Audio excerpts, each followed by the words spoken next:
तो दोस्तों कैसे आप सब लोग, मैं आपका प्रत्युष। तो आप सभी का दिल से स्वागत है मेरे यूट्यूब चैनल पे। तो आज फिर से आ गया आपके लिए एक बहुत ही डरावना गांव के बारे में लेके, जो कि बहुत ही आदमखोर और रहस्य से भरी है। तो आइए जानते हैं क्या है इस गांव का रहस्य इस वीडियो में। वीडियो लास्ट तक ज़रूर देखना। तो चलिए शुरू करते हैं। हाँ, वीडियो शुरू करने से पहले अगर आप लोगों ने हमारे चैनल को सब्सक्राइब नहीं किया है तो प्लीज़ चैनल को जल्दी से सब्सक्राइब करिए एंड बेल आइकन दबाना मत भूलना, क्योंकि हम जैसे जैसे नया वीडियो अपलोड करेंगे तो आपके पास पहले नोटिफिकेशन आ जाएगा।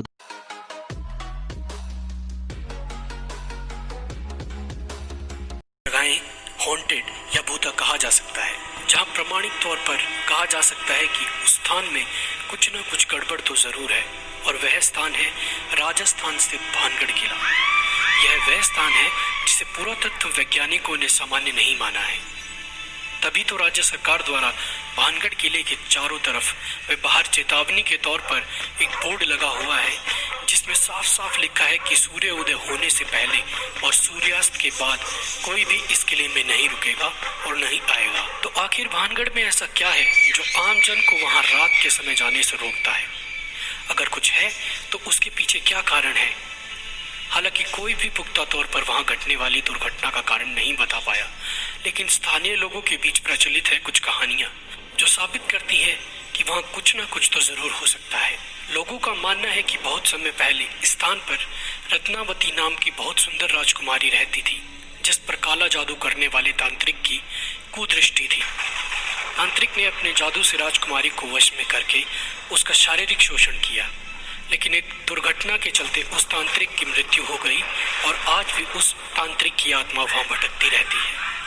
तांत्रिक के श्राप के अनुसार वह स्थान कभी भी बच नहीं सका।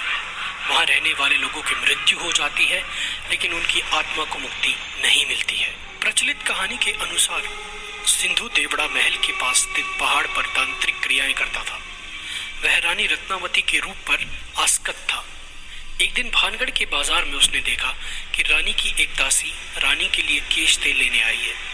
सिंधु देवड़ा ने उस तेल को अभिमंत्रित कर दिया कि वह तेल जिस पर भी लगेगा उससे वह तेल उसके पास ले आएगा।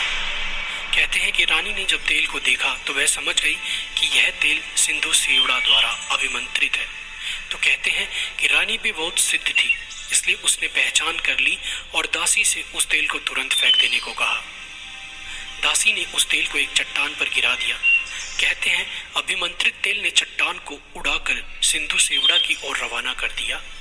सिंधु सेवड़ा ने चट्टान देखकर अनुमान लगाया कि रानी उस पर बैठकर उसके पास आ रही है, सो उसने अभिमंत्रित तेल को रानी को सीधे अपनी छाती पर उतारने का आदेश दिया। जब चट्टान पास आई तब तांत्रिक को असलियत पता चली, तो उसने आनन फानन में चट्टान उसके ऊपर गिरने से पहले भानगढ़ नगर उजड़ने का श्राप दे दिया और खुद चट्टान के नीचे दबकर मर गया।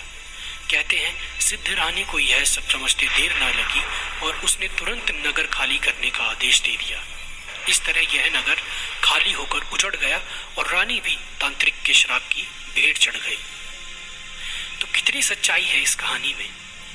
इस कहानी में कितनी सच्चाई है इसके बारे में इस बात से ही जाना जा सकता है कि जनश्रुतियों में भानगढ़ के लिए प्रचलित कहानी में कई लोग रत्नावती को राजकुमारी तो कई लोग रानी बताते हैं।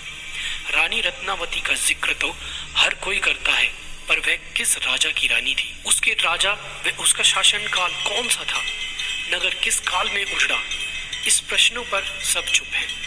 अक्सर लोग इस नगर व किले को 400 वर्ष पहले उजड़ा बताते हैं, पर किले में मिले विभिन्न राजाओं के शिलालेखों की तारीख देखने के बाद उसकी उजड़ने की समय सीमा काफी कम हो जाती है। पर बहरहाल बात चाहे जो भी हो, इस फोर्ट को या इस भानगढ़ के किले को अब भी लोग सबसे ज्यादा डरावना मानते हैं। या कह सकते हैं कि भारत का सबसे प्राचीन स्थान जो भी है, जिसमें भूतों का निवास होने की पूरी आशंका या जहां भूत विराज करते हैं, वो भानगढ़ का किला ही है। तो ऐसी ही और महत्वपूर्ण जानकारी